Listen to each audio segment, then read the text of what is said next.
What's up, everybody? Lovely to see you all in the chat here.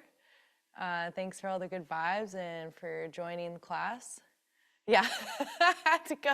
Someone said I'm in my trailer truck era right now. I'm like, my Nebraska is really shining.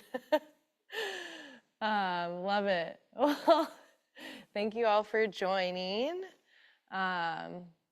I was like excited to come on today because I was like, I don't think anyone really talks about troubleshooting and how much as a DJ you run into technical difficulties and things are just not working, things aren't linked, things aren't moving the right way, things are stuck and stiff. And I mean, that is a funny comment you just dropped right there. Yeah, maybe we could get this over to Grimes. But yeah, I figured, why don't we talk about all of that, what to do in like crazy scenarios. I'll give you some examples from crazy times that I've experienced while on the road. A lot of the times the crazy experiences happen in the desert, during a renegade, like late in the night on day 3 when just all the power's been going, the generators are hot, and that type of stuff, just you run into a lot of it. Things are dusty, like you can't even adjust the jog wheel, things are all getting all sticky, and so that is like something that I really wanted to talk about because I've experienced it probably like 10 times for sure, where I've just been in like, oh my gosh, like I gotta figure something out, or the music's gonna stop, or things aren't gonna work. So for one example, I was playing at this festival out in the desert, and everything was going great. You know, like the crowd was there. I had them in the palm of my hands. We were vibing. Music was going so good. My mixes were smooth. I was just like, oh, like everything you could imagine and want. It was so perfect. And then, oh yeah, when the DJ before you takes your USB by accident, yeah, will help me out and get my USB back before. But so all that was going on, and I had a track in on the left CDJ, and everything was feeling good. And then I'm over here on the right, and I'm going through, gonna pick my next track. I lock in, and I'm mixing, and then everything just stops over here. It like goes blank, nothing's working anymore. And I'm like, okay, so first thing I do is I restart. I'm pressing the restart button here, I'm turning it on, and I'm turning it off, just like so, and nothing turns back on. It just keeps going, and I'm like, this track is gonna end soon. What do I do? I hit up the sound guy and like the tech team. I'm like, yo, the CDJ is not working anymore. Like, I need a new one. And so they're like freaking out, and they're running through. This track's still going, and then I loop it. I loop over here so the music doesn't stop, because that for me is like my number 1 rule is I won't stop the music. That's my job. I'm a DJ. I'm trying to keep the music going, and like that's what I do. And so basically, like the universal signal is like panic. I'm just like need you right here, and I'm like the eyes. It's like all in the eyes. Like I give them like a freaking serious look, and I'm like, need you here now. And they come over, and then they're like, oh crap. Okay, so they pull this deck out. I'm still over here in a loop. Crowd has no clue what's going on, by the way, and I'm keeping it cool. I'm like, freaking out, man, freaking out, but we're keeping it cool. We're keeping the vibes. They bring in another CDJ. They plug it in, and I'm over here, and I'm like, okay, sweet, and I go through it. It's not working again, and I'm like, yo, this one doesn't work either. Like, what do we got here? Do you have another one? So then they find like an old 2000 CDJ that I was playing on 3000s at the time, so I was like, or no, this was like 4 years ago. It was on the 2000s, and it was like an old, I don't even know what the model is before the 2000. Is it like a 900 thing or 1000? It was a 1000 they came through. And finally it was up there working, but with all this going on, I didn't want to keep a loop going for 15 minutes. Like, people would definitely catch on to what's going down, or they're like, is this girl gonna mix? Like every track sounds the same. So what I ended up doing in that situation specifically is I had this loop going here.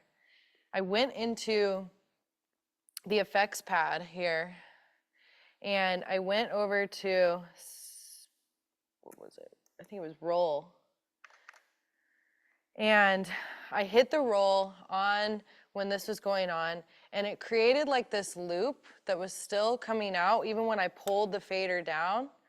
And then I found another track on this CDJ and then mixed in with this like kind of like loop still coming through, and brought this in and then turned off the effects, and I had a new track in. And I was mixing on one CDJ for like 20 minutes because they couldn't get this one figured out. So I made that up on the fly because like I swore an oath to myself, like I will not stop the music unless it's like like there's no way, like I just won't. So you just got to get like really nimble, shifty, and ready to move on the fly for this kind of stuff.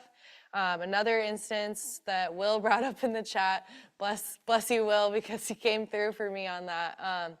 The DJ that was playing before me at my show, we had the same looking USBs. So, and one thing I like to also do, which I teach in my DJ class, is how to set the color code for your USB, because there are a lot of people using the same USB. And so I see, if you want to do the camera angle here, it's pink, because all my USB information is set to pink. So if someone else had another one over here, it'd probably be like set on blue. So I'd know I'm not touching that one because that is not my pink one. So that basically like he grabbed my USB, and thankfully it didn't like emergency shut down the track, because a lot of the times when you pull a USB out, everything stops. But I think on the 3000s, there must be like some sort of emergency situation. So if you pull a USB out, that track is still playing. But so then I started like looking through to like mix in, and I'm like, why are these not my tracks? Like, what's going on? And then I'm like, oh my gosh, like it just started clicking. I'm like, he took my USB. Like, I gotta get my thing back. Like, how do I do this? So then I signaled to my friend, first off my agent, but then it was like, I wanted to like, you know, I don't want my agent to think that I'm like frazzled. So I'm like, dude, like my USBs is like not here anymore. It was taken. Like, go find the DJ before and get my USB back. But thankfully, I always roll with like 3 to 5 USBs because I will not be caught slipping. And I pulled out one of my other USBs, so I was able to do that in my spare. I was able to keep it going. But then it was just even the panic of like, my music, my library, my USB, it's gone. So I just wanted to get my stuff back either way. So I was good, like even if I didn't get it back, because I still had my backup USBs. But I just like, even just like, yeah, it's like all your music you buy, the stuff you've collected over the years, your playlists, everything. I just didn't want it like not with me anymore. And thankfully the DJ that was playing before me is awesome dude, totally trustworthy. It's all good, but it was just like that panic moment. And it's like, you want to keep, you know, your eyes and focused on what you're doing in the crowd. You don't want the crowd to feel all of your stress, because I feel like that can really set the tone for like the rest of the whole show. It's just kind of like, is she okay? Like, y'all saw it with Coachella with Grimes. She kept saying, you know, there was something going on, things weren't in the right key, and she was expressing all of this on the mic, which I'm all about authenticity and like all of that, but like I just feel like the point of being a performer, being a DJ, is to set the vibe and to make people dance. And so if you're up there all like, I don't know what's going on, holy crap, how are people supposed to have fun and enjoy that? I'd be like having anxiety, like freaking out. And so my whole thing about like being not just like a DJ is being a performer and working well under pressure and not sharing that with the crowd. Like, if I need to freak out to my team or to the sound guy, I'm gonna do it, but no one else is gonna know because I'm not making a whole thing. And I've seen many DJs before, they'll do something and something goes wrong with the gear and they're just like, their hands are up and they're like, oh, like getting all upset. And I just don't like, I don't know, like I just wanna like, I don't wanna feel that. Like as a performer, you need to just hold it down and make sure everybody else is enjoying their time and then figure your stuff out. So that's kind of like my spiel on why troubleshooting is so important. I'm gonna read some of the chat. I thought it was a BPM. Yeah, so it seemed like for the situation with Grimes is she analyzed her tracks, or whoever analyzed her tracks in Rekordbox, the BPM was off because in Rekordbox you can set different like ranges of where you want your BPMs. For me, I like to do because I play a lot of drum and bass, and so I like my BPM to say 172. A lot of people don't mind doing like the 80, 89, whatever that is. My mind doesn't work like that, so I need my BPMs to be at like 172, not half of what that is. So, and that's probably how her brain works too. She's like, why is this track at, I think she said there was one that was like at 200 BPM, but it's like if she had it at, I can't do the math, but maybe 60 or whatever, she'd be able to figure out, okay, so then this next track works with it. But then, yeah, like trying to mix a 172 with another track that's in the 80s, it's like, it gets all confusing. And so it is really important to have all of your tracks set on the BPM range that you feel comfortable moving with in Rekordbox beforehand. So let me see the chat. People are really good at having fun and having no idea there's an issue if you don't tell them. She basically said she had other people do her Rekordbox tracks for me. Yeah. And then can you explain that, please? You're saying you can put all your tracks from a playlist to all 1 BPM. Yes, so what I'm saying is in Rekordbox, in the software, you can go and go to settings and you can adjust what BPM range you want things at. So I have mine at like, I think it's like at 100 to 200 instead of like 60 to 150 or something like that.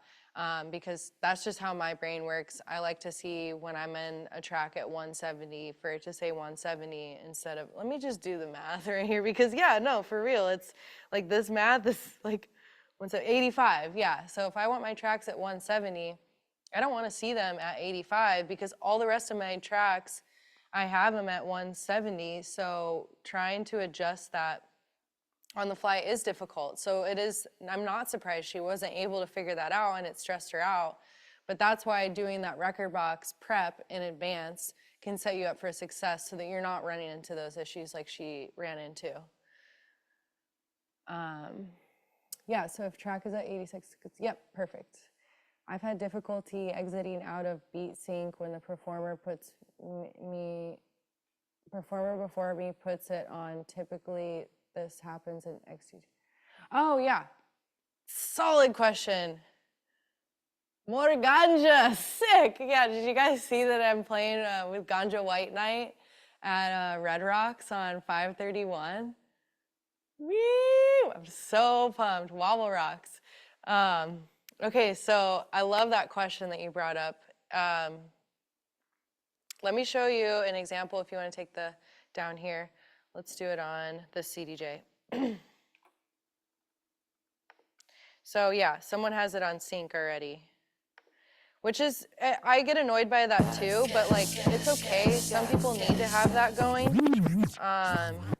But when I go up to the decks and everything's like on sync and everything's, you know, synced out, it is kind of like difficult because then you're like trying to adjust the BPM. But let's get an example of like when you can't adjust the BPM. But you can't change it and you're like, what the heck? So what's up with the syncs over here? Okay, here we go. See? Okay, yeah, right here it says tempo change, not possible to sync. I don't like that. And that gets so frustrating. I'm like, come on, like help. And then you just have to deal with it sometimes if you don't know how to adjust it. So what I do is I turn off the sync, see, and then it's like, oh, look, I still can't change it. What the heck? So what I do is I go right here to this button. It's called tempo reset. And I push it twice. And then here we are. We're back, baby. We're so back. We're so back.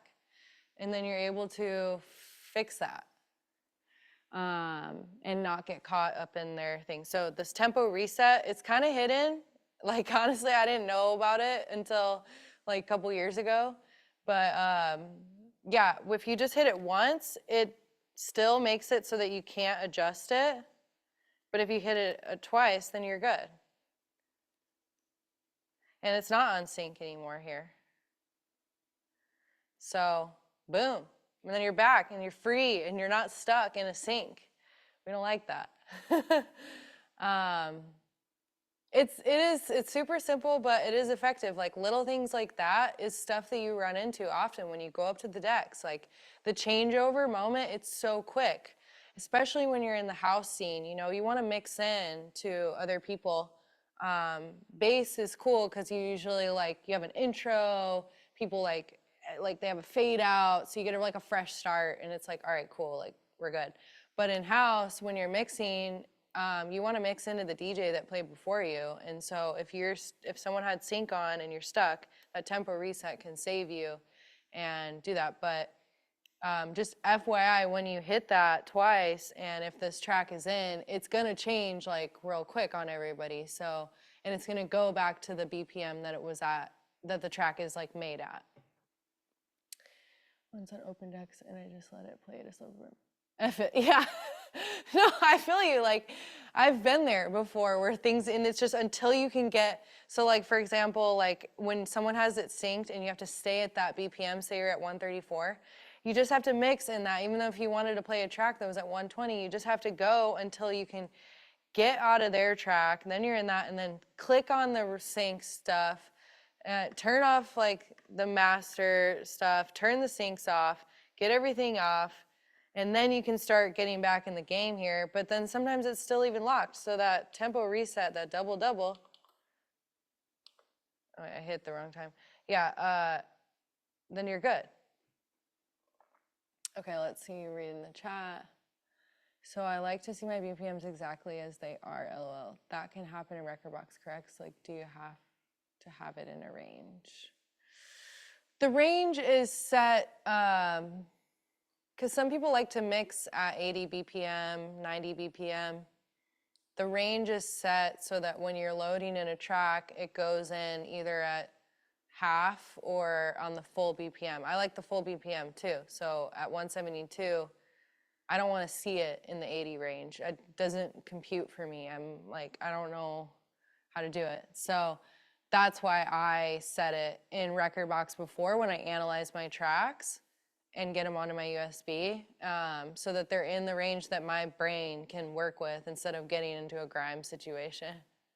But no, honestly, like I want to make this class more open question for you today. It's not like a 101 where I'm going through each process, each button, each purpose for different things. I want to make this more like engaging because there are different instances for things and experiences that you have when you have to troubleshoot. Like another example is a girl, she was playing before me. She only brought one USB out and realized that the decks weren't all linked. So this USB only worked for this CDJ. She wasn't able to pull up the information on the other CDJ. And with that, it's like you have to have another USB. So that's why I'm really like adamant about never show up to the club with just one USB. You're literally like you're Russian rouletting or whatever, like pull and pray, like let's go. So you need to come with more than one, because if there's a link issue, you're not going to be stuck like that. And then she couldn't even play her set, and I had to go on and finish her set and play mine and all of that. And it's like just have the backups. Then you just don't have any issues. And I've had it before where a lot of my tracks didn't get analyzed on one USB, and then the other one, it did work. So I just like, don't get yourself in a situation when you get that gig, you get that moment, you build it up, you bring all your friends, like don't be the one who's in your own way. So have backup USBs and a bunch of copies. Can you adjust the chat a little bit? Okay, got run through 6, 10, 16 wide settings. Sometimes they mess up from the previous DJ too. Okay. Backups on backups are USBs copies, or do they have different music on it? Okay, cool. Hang 10 after the USB copies. So with the the tempo wide stuff, I'll go over here. You know, like I said, this is how you can reset it. This track is naturally made at 130 BPM. But if you do this 16 or 10 or +6, like this is like how you open up for adjusting the BPM. Like for example, I would like to go on the +10, or wait, on the +16 when I'm trying to increase the BPM to get to drum and bass. So like this can take me all the way to 150, but if you have the tempo and then wide as well, wide can get you even up to the 260. Like, come on, that's exciting. But if you have it in the +6 range and stuff, it only goes up to 137. So I'll just adjust it here to what I need, which I don't really have it on wide unless I'm going from a low BPM up to higher BPM. But I'll do it on the +6 because I don't want to be, I want to get it very meticulous. Sometimes I'm mixing at 130.8, 130.8, you know, and like you can't do that when you're on wide. It's like, whoa, whoa, whoa, whoa, whoa, whoa, whoa, whoa, I can't, wait, no, yeah, you can't. So,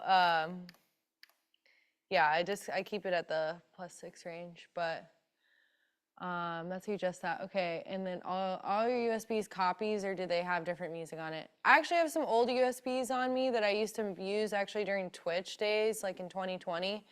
And I keep those with me, like, because that was when I was spinning a lot more like house and breaks and electro. Now I'm in my bass baddie era, and I'm dropping some rhythm here and there and some drum and bass.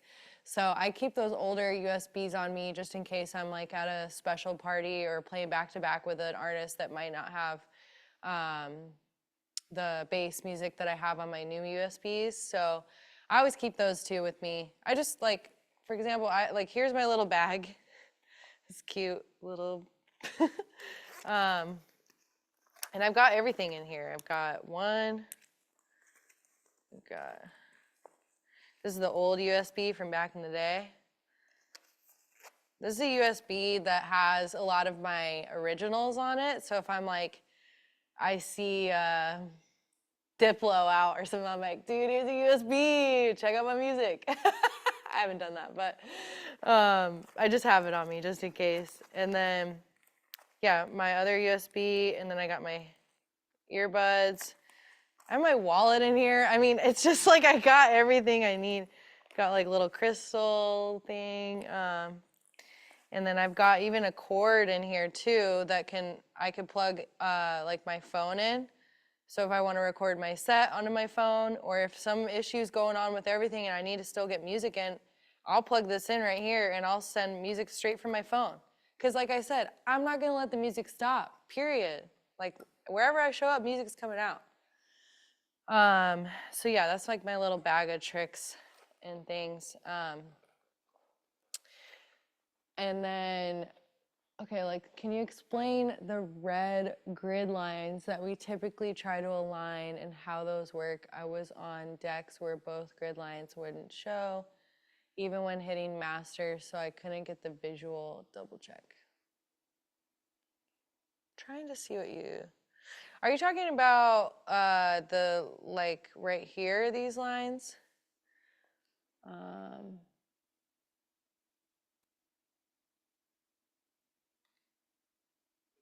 lines for the beats. Like 1, 2, 3,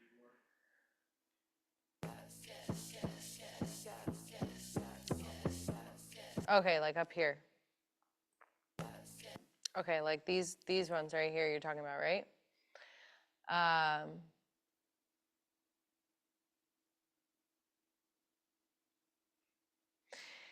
Yeah, that's a good question actually. I've had instances where sometimes you don't show like right here you can see them. Obviously they're not in the right BPMs, but yeah, like getting these lined up. You know, you can tap it, but sometimes, yeah, it doesn't show on this one, but it will show here. I've had that happen multiple times.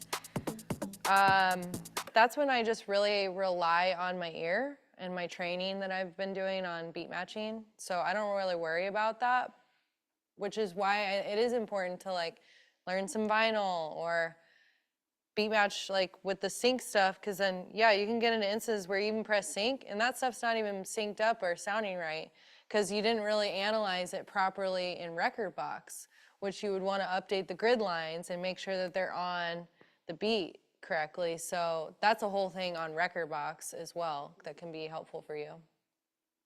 Okay, speaking of Rekordbox, I had a terrifying situation happen where I was playing on someone else's Pioneer during a party, and I asked while prepping my tracks if I had done the Rekordbox update from last year, and he said no. So I did not update my Rekordbox before exporting the tracks when I was playing. My first 3 tracks were fine, but then the next 8 in order had an error message.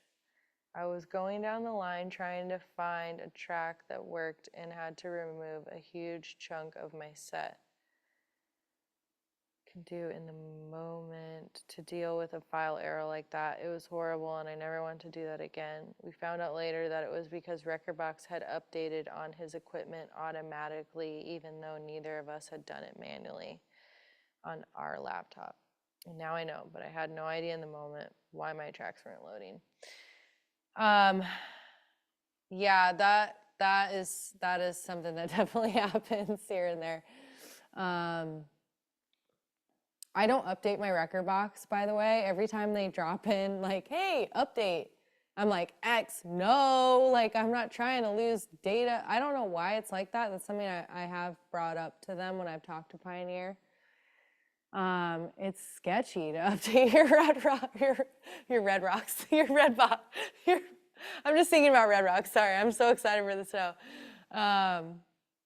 So yeah, I don't like to do those updates on there. It can get you into those situations, but making sure that your USB is the data on there is all updated to work on Rekordbox is important. I did see someone ask what kind of USB to use. I like to use the SanDisk Extreme Pro. And getting the like information on the USB working on your computer, that's a whole other thing, which you can drop into DJ University for more info on that. But okay, let's keep going. Like, where did I miss? So many things. Oh my gosh, yeah, troubleshooting. And there's so many issues. Like, y'all aren't alone. Like, every time I go up, I'm skeptical. I'm like, all right, what is gonna be on this? What's gonna happen? What's on the gear? And I'm just like ready to check it all out. So, which you'll learn like in a lot of my other courses and stuff. When I come up to the decks, I have my routine list of things that I'm checking and double checking so that I don't get into a situation that when I mix in a track, things are not working for me. Okay. Yes, the headphones. I'm glad you brought up that topic as well. I always bring an extra jack. So many times another DJ has been like, dude, can I borrow your jack? Like, I don't have one. And I'm just like, like, sure. And then you never get it back. You never get it back. And then I could be even like hanging out around there and I'm like, I'm gonna get this back. And you just never get it back. So I always carry extra ones. And then if I've noticed too, like if you have an issue when going in here, for example, like if you don't hear anything, it's not clicking, maybe this jack doesn't fit on the cord right here.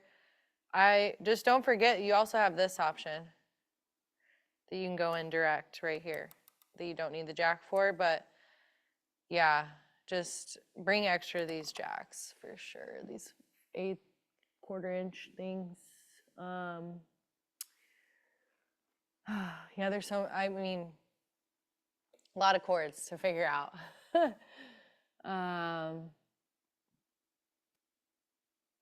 Yeah, so it's always good to have extra on you with any of that stuff. Like I highly recommend extra USBs, extra headphone jacks, and extra cords that can go direct into the mixer and connect to your phone. Trying to think if there's anything else extra that you would want, but yeah, I've had no issues when I have used the SanDisk USB, and then I also have had great success with the Patriot Rage as well. Was drawn to this because the word rage, I was like, let's go. So I got this as well. So these are both great options. And then, what's your routine? Okay, so then, makes a difference, yeah. Okay, sweet. I'll go into some of my routine that I do when I walk up to the decks. But I'm more keeping this kind of like surface level for this class. I have the 128 gig, I have a 64 gig. I got all the gigs, like, you know, I mean, it's on this one, 64. 64 is safe, for sure. Then you're not overloading. But yeah, if you're constantly playing shows, like, I don't really load up a lot of my 64 gig stuff anymore because the space is already used. But I still bring it with me because, like I said, I'm not going to get caught up.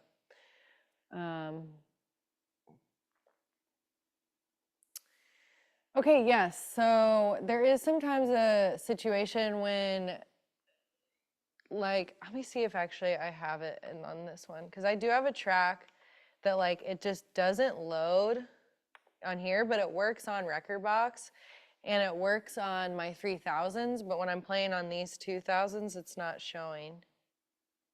Let's see. Maybe not.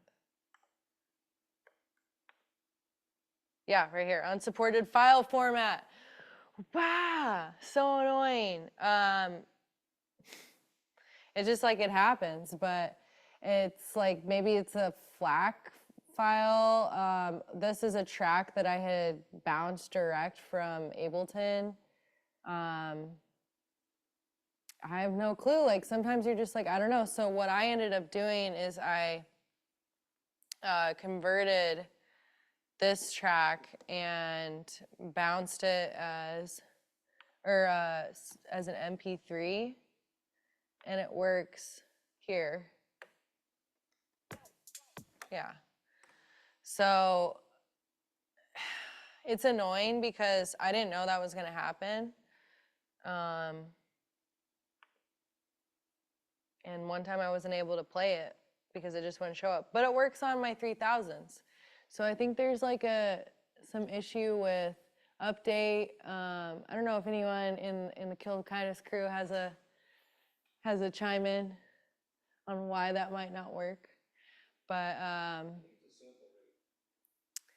a sample rate. Yeah, so people on Bandcamp, a lot of times I'll get tracks that are waves and some work and some don't, so I just have to re-export them as like the sample rate that is correct for Rekordbox. Okay. So they should try to use, you know, a sound program like Audacity's free. There's free programs out there that they can just re-export it, and then online they can find like the sample rate that they need for the wave file that Rekordbox will read, and so will the CDJs. Okay. And they just got to go re-export it. Yeah, so I think you need to re-export it. You could use the program Audacity, which is free, and load the track into there so that it's re-exported into the right rate, and then it'll work. So it just depends. Like sometimes that can happen when you're downloading free download tracks from SoundCloud, or you're on Bandcamp and it downloads like weird or something. So check out that Audacity website for dropping some tracks into and then getting them to work. But yeah, that type shit, you know, that stuff happens out here.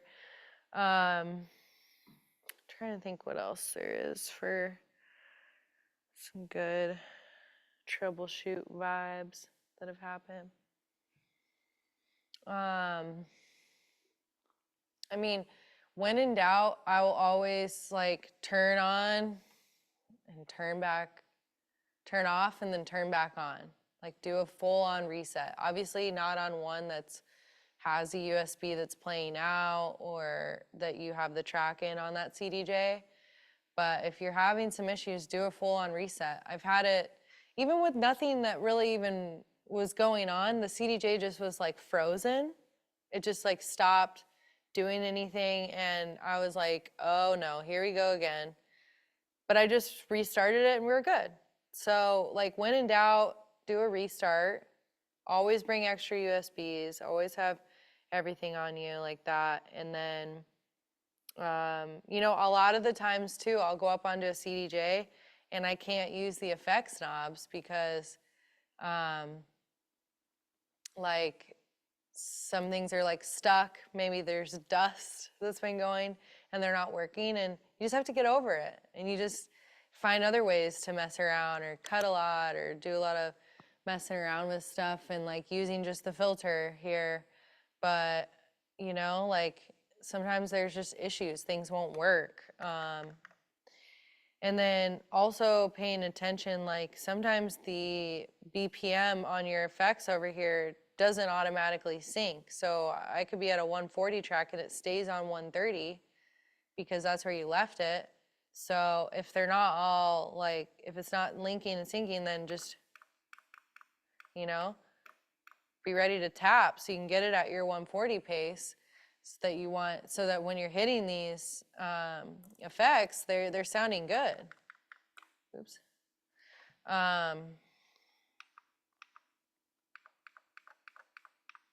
Yeah. So let's see. Yeah, make sure everything's linked. Do you always hit import my settings? I had a case where I didn't, and cue points would take me to different tracks when I hit them.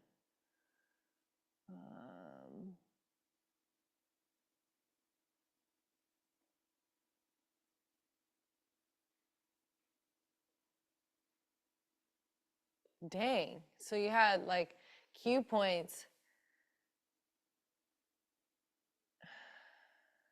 Okay, so wait, you had cue points and you would press the cue and it would send you to a different track?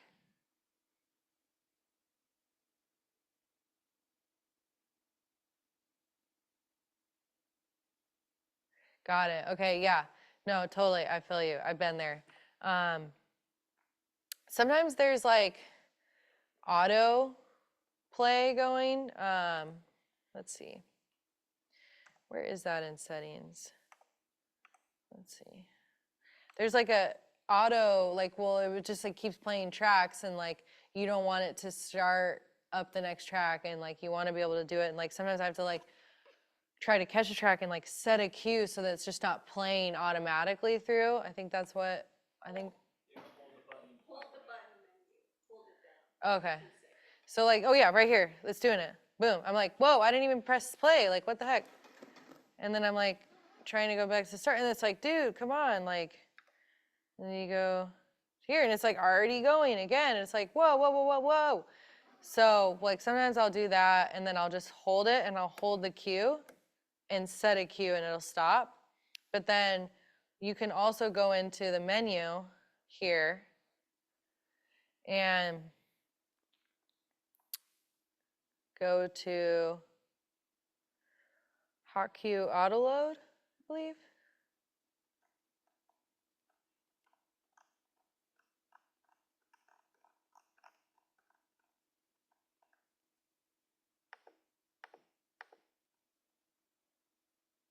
off. Is that correct, y'all?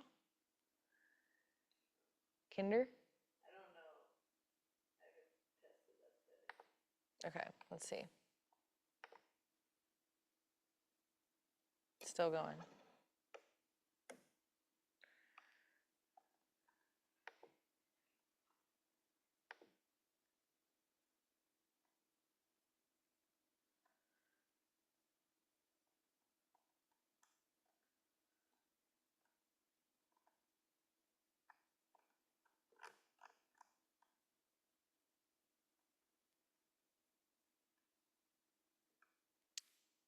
There's a button to your left that says time mode auto cue, and you hold it, and then it will stop it. You hold it for a few seconds to turn it off. Okay.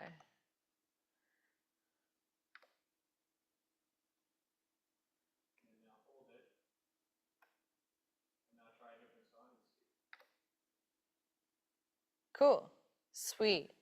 We found it. You hold down this auto cue time mode. And when you hold that down, then when you go to the next track, it won't just automatically start playing. This is for the 2000s CDJs. I'd have to remember what my 3000s look like. I need those if there's something for that. But yeah, see, like, it's just little things like that, and you got to figure it out on the fly. For me, I just sometimes, like, I'm just moving so quick that, like, it just works for me to, like, just get there and set a cue, you know, or set it on the live here instead of, you know, going. But this is simple. Just press this button, hold it down, and then as you go through, things aren't auto starting now. Woo! Troubleshooting, May. Okay. Almost like a sample bangs. I was told it was because I didn't hit my import settings.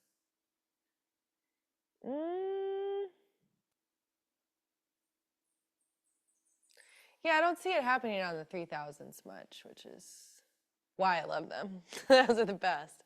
Strictly 3000s, except for love my friends here with the 2000s. We're gonna get you guys 3000s.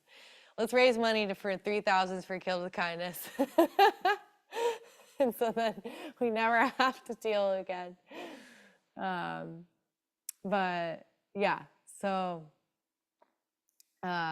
it's not a thing in settings. It is on the CDJ itself. So yeah, but I did see, I think it was Ivy asked when I'm playing in LA next. I don't have a date per se, but soon, for sure. Lots of new things coming up. Okay, what do you do if your cue points are on your tracks but not on the buttons themselves? Is there a trick to make them pop back up on the board? Cue points are on your tracks but not on the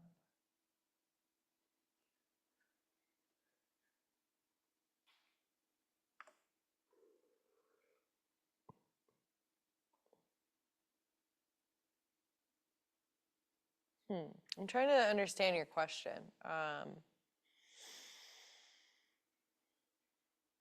Can you ask a little bit more? Explain that, Ganja? I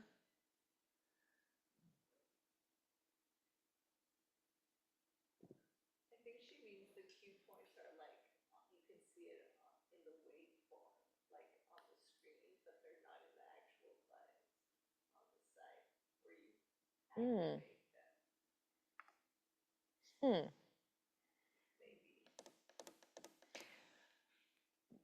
I pressed the cue buttons, but they didn't come up on the board, like light up on the board itself. I pressed the cue buttons. It's okay.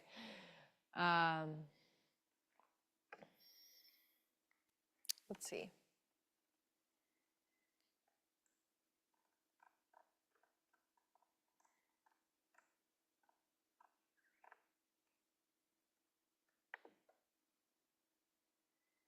Yeah, they're lit up here for these ones.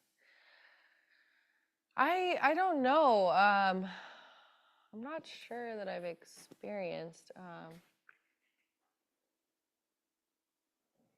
So they're on the tracks on the screen, but they're not lighting up on the board.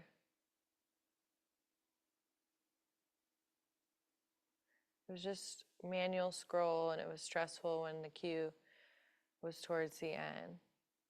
And they just outlined instead of filled in on the screen.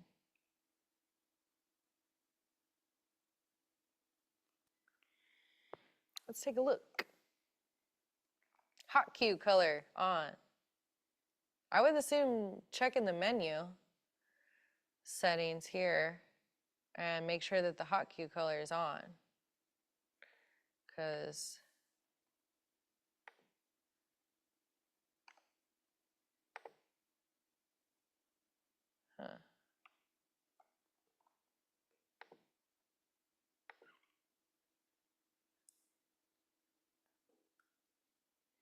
interesting.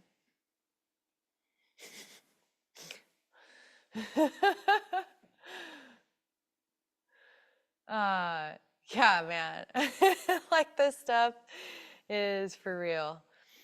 Another thing I want to do, if you come back to the mixer here, it's also making sure that, oh, there's my head, is checking on these as well, making sure that things are on line or digital. I mean, it's usually supposed to be at line. I mean, we're going live and going through everything, but making sure that this is set on so that the sound is coming through. And like, for example,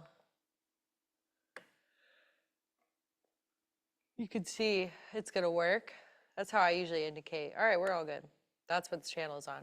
Sometimes I'll come up to the decks and there's 3, and then you're like, which one's which? Like, is this gonna be on deck 4? Because sometimes people, like, who's setting these up, sometimes they don't get it right. So I always do like just hold the cue, and then I'm like, all right, it's on deck 3. So that's how I know. So just paying attention to where things get lit up so you know which decks are working. And hopefully the DJ before you is kind enough to fill you in on any things going on or difficulties. Like, I always try to do that for sure. Like, if I'm playing and like the echo isn't working, or a filter's not working, or something's like a little weird, or adjusting the jog wheel, it's like the cue button's not even working, I'll let that DJ know that's going on after me, like, yo, by the way, this is kind of weird, this, and then they're like, oh, thank you. So, like, help each other out. It should be us against the machine, not the machine versus and whatever. But anyways, okay.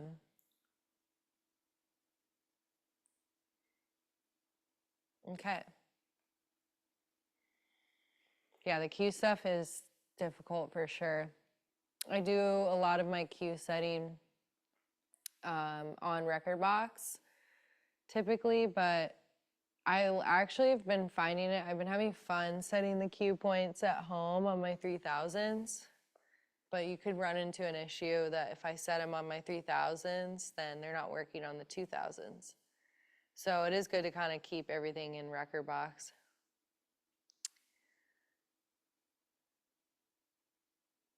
Okay, the cue button. I don't understand it. How do you use it? Just set all of my cue points, then use them on the pad mode buttons. But I've seen other DJs hit it a bunch. What are they doing? The cue for me is like, well, like I said, when things were kind of moving with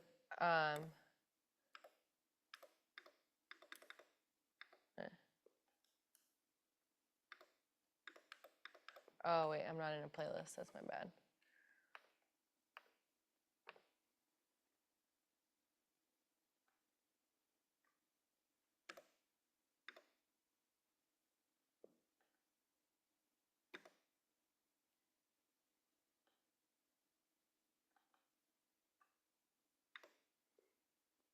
Yeah, so for me, the cue, I like to do that to set it at the top if this auto cue is just like happening like that. And then a lot of the times it's for like to count in. So you're on the beat, you're like 1. It's just like, I don't know, for me it's like helpful for you know, kind of tapping instead of like play, play, play, play, play, play, play, play. It's like, you know what I'm saying? So the cue is kind of like helping me on the beat when I'm moving. We're good. Also, the cue is good because like sometimes I ran into a part where the play button's not even working. I'm like, what the heck? So I have the auto thing on and I'll run it back here and then I'll get it on the beat and then, you know, I'll launch it in. So having the cue is to get you back there because like you can like launch in like on vinyl and stuff. Okay.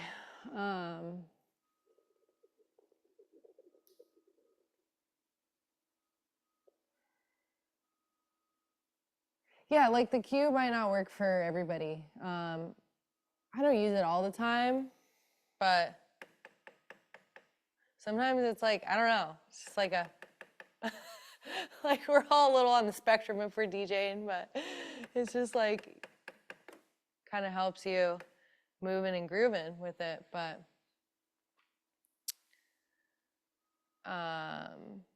time it takes for your brain to tell your finger to hit that button might throw you off. Yeah, wait till you launch it in.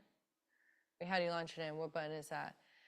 Because you touch on the vinyl, adjust and backspins. Yes, it's not super clear on the zoom, the smaller buttons, the big Q button. Okay, let me show you. Here, let me hear what you guys are hearing.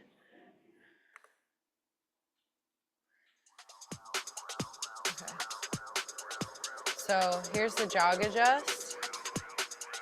I like it on light because then, you know, and then,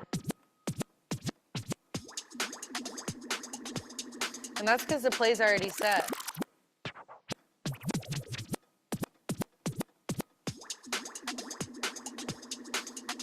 It's hard, you know, like mixing like that is way cooler than just like bop, bop, bop, bop, bop. No, like launch it in. And if you want to do a backspin, I definitely highly recommend keeping it on light because then, period, bye.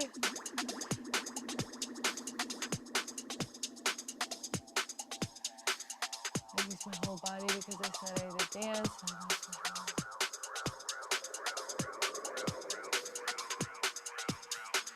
No, and I mean, heavier is great too when you're like mixing and you're trying to adjust it. It's a little bit easier controlled instead of this. It's like, shit. You know, it's a little, and here's on heavy. You know, because it won't go all the way. So, see, in the cue, it always goes to the top. That's why you also want to use cue when you want to go to the top of the song. But I like it on light for when I'm doing a spin back, but I like it on heavy when I'm playing house and I'm just mixing because then I have a little bit more control of adjusting the jog wheel. So that's kind of what, like, both sides kind of, you know, can make it work. I was strictly heavy up until like 2 years ago when I started getting into bass and wanting to rewind.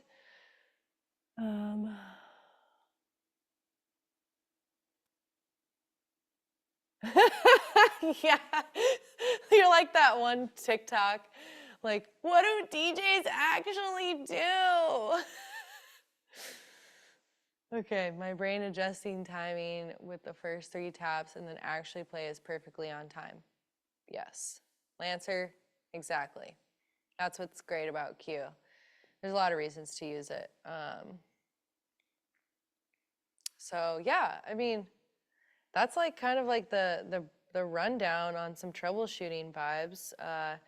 Also, if you're locking in a loop and you're like, say I had another track in and it wasn't mixing well, you want quantize on when you're hitting the loop.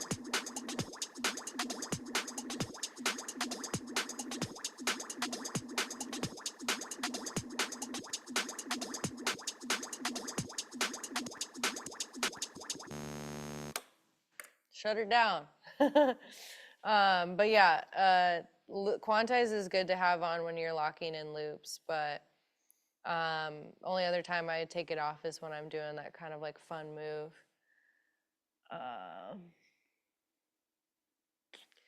Amen, love. It's about like being a natural, like to the heartbeat, the rhythm. Is ancient. It's just in us. Yeah. So that's why I really believe. I don't want to say anyone could be a DJ, but everyone has access to tap into the rhythm of the universe and of themselves. And it's like, you know, you might need to do a couple things to kind of shake off the cobwebs, shake off the insecurities, whatnot, and to get into the flow and be able to move that. I don't think everyone should be a DJ, that's for sure, but I think everyone does. You know, we all have a heart, we all breathe, we all have a brain. Everyone does have the ability to have like music and rhythm in them and frequency and all of that. I mean, we're all like humans. We all vibrate at like these frequencies and whatnot. So I think something that I like to teach also in my DJ class on my DJ University, which you could drop the link here. In that class, I really like to plant a seed and to help you find and like get all these layers off so that you can get like comfortable and move and groove and feel the music and express yourself through the natural rhythm that you can find within yourself, because we've all got it. Not everyone should do it, of course. Like there's a lot of different layers of things that I explain in there and like stuff that you can do to get to tap into your higher self and like connecting to yourself, because there's some people that, yeah, they might have a great playlist, but do they have like the moves and the DJing and like the energy orchestrating techniques and things? It might not come naturally, but I'm just saying there's an opportunity to find it within yourself. And I go into a lot of that in the course, kind of my rituals and my practices, but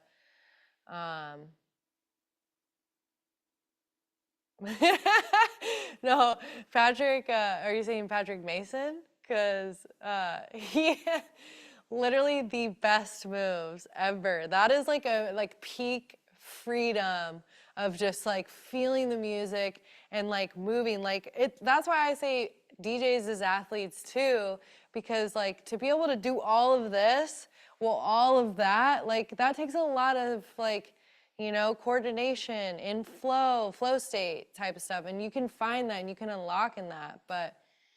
And I'm not saying like everyone can be a DJ. It's like not, but I'm just saying like if you have the calling and you feel it, but you're like, I don't feel like comfortable dancing, like I don't know. There are ways you can like get through those layers and like find your comfort in it. Yes, Zen Selecta, my girl, her energy on stage is so electric. It's so powerful. She's brought me to tears at a set. I was at her set at Shambhala with my friend, and we were there, and I lost it because I just felt that power, that energy, the femininity in her, the strength and all of that. And like I have goosebumps thinking about it. Like that's like peak DJ energy. And like if you want that and you see that in yourself and you think you can get there, I believe you can. I really do. And that's why I'm really excited about the university that I just dropped, and we've already got a bunch of students in there getting started. And it's like, it's more than just 101, like press play, here's this, here's all your record box settings. Like I'm dropping little things throughout that'll like click in your brain and plant the seeds and like unleash like your higher DJ self in it. So, you know, absolutely drop in if you want to get there, because you can. I believe it. You can do anything if you really want it, and if you're really aligned to it and you have clarity for it and you believe it, and that's what you want, and you see nothing else, there's a reason you want it. You didn't just want it for no reason. Like, I'm not out here, I mean, some would say, some do call me Dr. Droppinz, but I'm not out here being a doctor because I don't want to be that. But could I be a doctor? Yeah, I could if I wanted to, but I don't want to be. But yeah, so the course right now is on a discounted rate, so it's the best time to drop in right now. And it's up for this month of January and possibly beyond. So there's a lot of exciting things we're going to be sharing about it. So I'd love to get you in the mix here and a part of this, because it's like quantum DJ shit, you know? Like we're I was telling Kendrella the other day, this is like my Harry Potter school. Like, there's like magic in there waiting for you to unlock and go to that level. And you might know some stuff already, but I know for sure you're gonna walk away and be different from that, and in the good way, and be able to accomplish your dreams and get on the stage and share your music and transform energy around you and all of that. So yeah, the virtual DJ course, if you want to drop the link one more time, highly recommend dropping in with us and the university we're building. It's just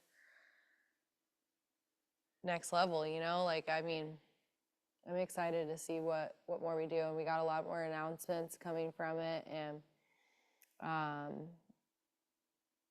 I'm here to help, you know. I want to be, like, part of my mission, aside from everything that I'm doing with DJing and music and me as my own performer and me as an artist, is I want to create a community where I'm helping level up the next generation of DJs. I want to help people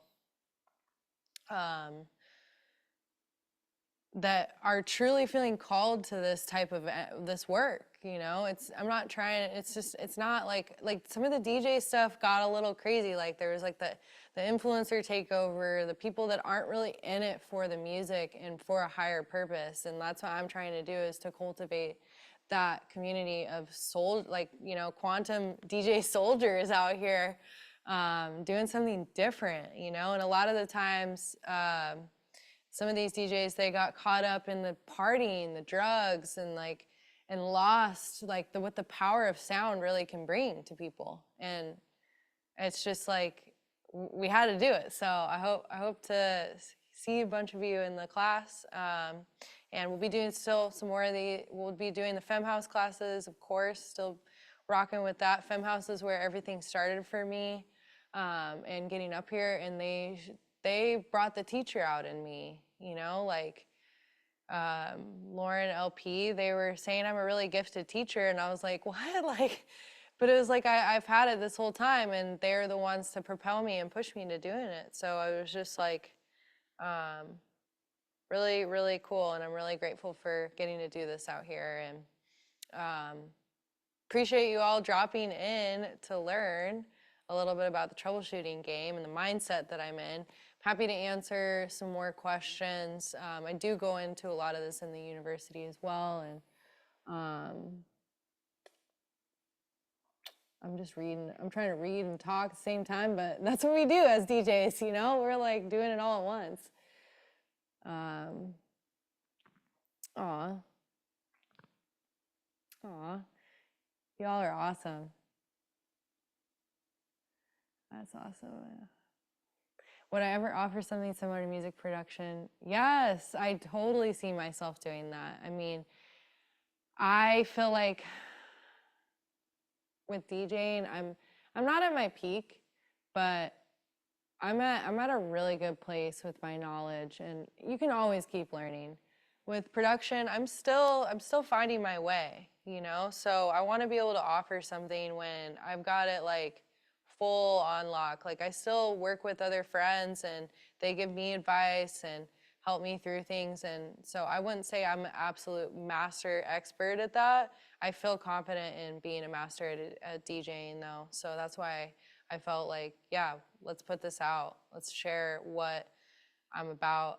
Because I like to make things that are really complicated very simple, because it is. But I feel like a lot of people just complicate it. So until I'm at that level, I'll definitely drop in and do a production class at some point. And with all the stuff that I've learned, with all the different genres that I've been making, and I went to school at IO Academy as well. So the stuff that I learned there and from friends that I've worked with and along the way, like I definitely see that happening. So we'll get there. Yeah, I was still laughing about it with Kinderella the other day. Like, I'm like, I literally tried to avoid being a teacher because I wanted to do something different. I was always like, every woman in the family has been a teacher. I'm gonna be something different. And here we are. we're back. Oh, Mercedes, amazing. See you in the, yes, so proud to have you a part of it.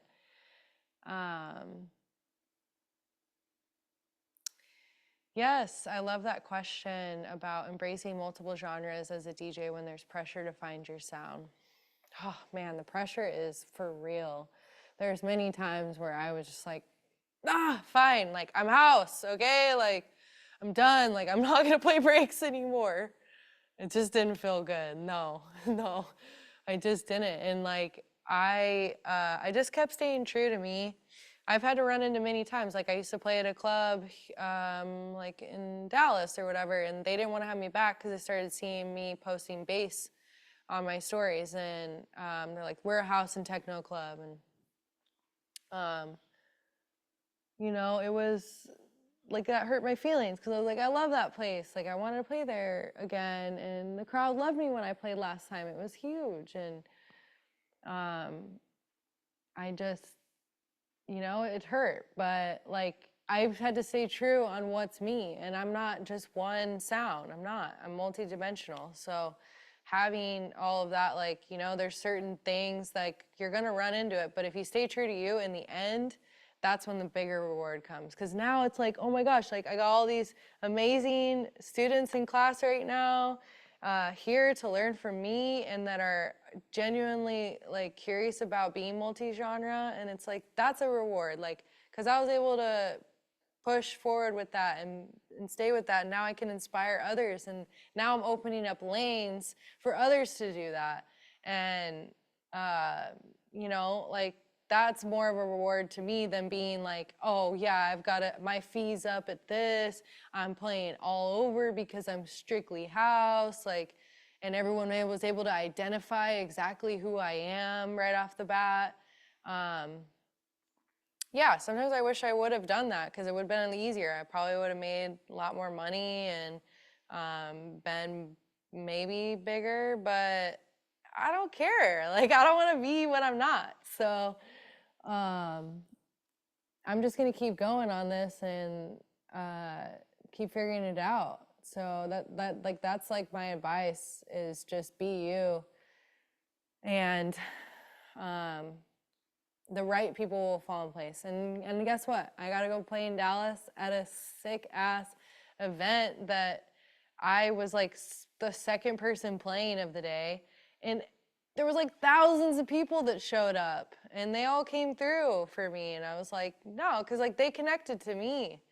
They weren't like, just because I got told I couldn't play at that club anymore didn't mean that that was the end for me in that city. It was just the beginning, you know? So you gotta have, like, it's all about mindset.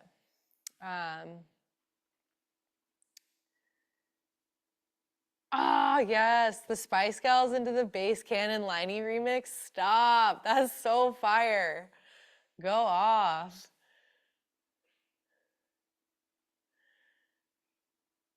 Oh, thank you, Erica. Yes, like that's a part of something that I really believe in is like I'm not like super bass forward that like my house friends that first fell in love with me can't stand it. Like I don't overly cross the line. I like to keep it kind of like in a nice mix and maybe I'm like the gateway drug to more bass. Like a lot of my house friends are like, dude, I actually like bass now because of you. So I'm like, it's fun, like finding your little lane and like being that. And it's just a way that I express it and explain it in my movements and the way I mix and the songs that I'm mixing together. It creates this story for, because I came from house. Like house is my first love of electronic music. So it just creates a story for people that maybe they're like, oh, I'm strictly listening to deep house. But then they heard that, they're like, wait, that's fire. Like I feel that. And it's like, because we're all, like, it's all just sounds and it's just about energy. I mean, you all know my track, Everything is Energy. I've been about that. Like, it's just about energy and you feel that energy, like, because I love what I'm playing and I'm excited to do it. You could find something you're like, I'm into that now. And it's like, why not want to be that person that opens and expands people's minds? It's cool because they really feel like you're authentic with it. Oh, thank you all so much for the love. Oh, I was in the front. The bass blew me away, and I was like, let me stand in the back. Erica, hilarious. Oh my gosh. Well, thank you all so much. Yeah, I think the Wubs is a good spot for everyone to meet. It's like, oh, my house friends are into it, my bass friends are into it. It's like the bass kids think I drop house, and then the house kids think I drop bass, and I'm like, I'm just up here in your face. Dropping bars. Anyways, well, thank you all so much for tuning in and dropping in, and hope to see you more in these classes, and let's keep going, like keep building the community, and like everyone in here, we're all on like the same frequency right now, so tap in and connect with each other.